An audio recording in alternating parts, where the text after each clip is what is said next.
So is liberal democracy a force for good, a force for freedom, or is it actually a tool for domination?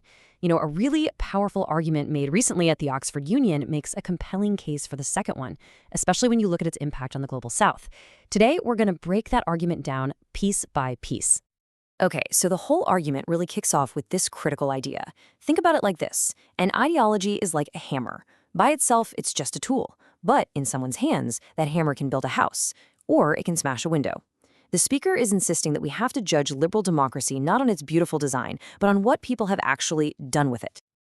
And there it is. The challenge is laid out for us, right there. Forget the textbook theory, she says, let's look at the receipts. She wants us to judge liberal democracy based on its actual real-world footprint. And the focus of this whole investigation, it's very complicated and often, she argues, destructive relationship with the global south. This brings us right to the core of her argument. Now, the claim here isn't just that liberal democracy has a few flaws. No, it's that it has been actively wielded as a weapon by the West to assert its own dominance. So, to really get this claim, we have to see how the speaker redefines the term itself. She argues that, in practice, liberal democracy has become this rigid, Western-centric system.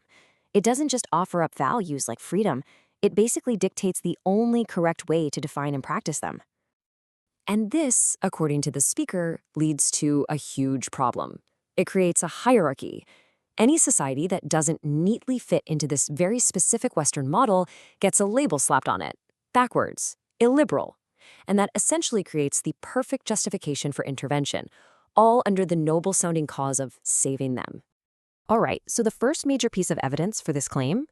We have to go back to the age of empire. The speaker argues that this ideology wasn't some separate, noble idea floating around. It was baked into the very logic of colonialism right from the start. And here you can see the central contradiction she's pointing to. On one hand, the promise was all about universal values, freedom, equality for everyone. But the justification for what was actually done, she claims, was this self-proclaimed moral duty to enlighten people who had been labeled as backwards. And this wasn't just some abstract idea, right?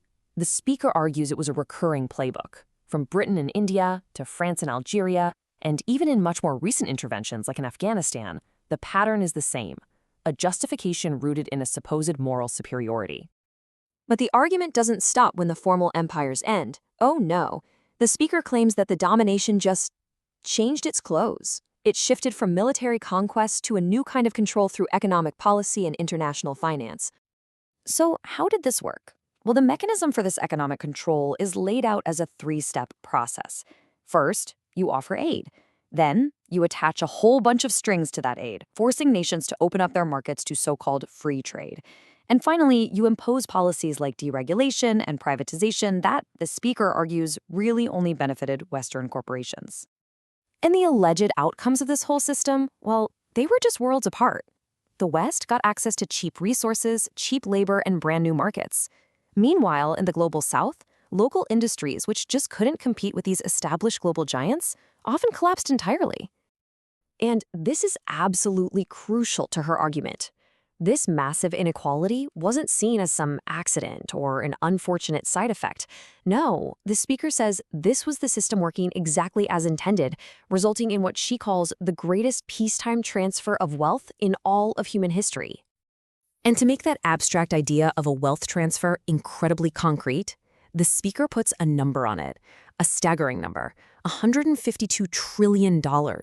That is the value she claims was effectively drained from the global South through this system of unequal exchange.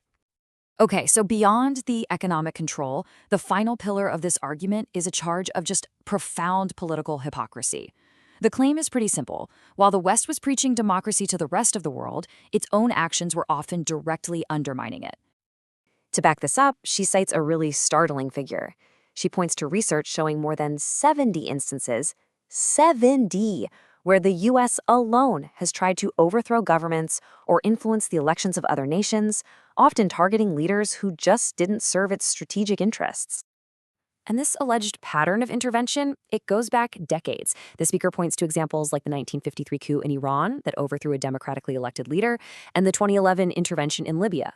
She argues these aren't just isolated mistakes, but part of a consistent foreign policy that just doesn't line up with democratic ideals.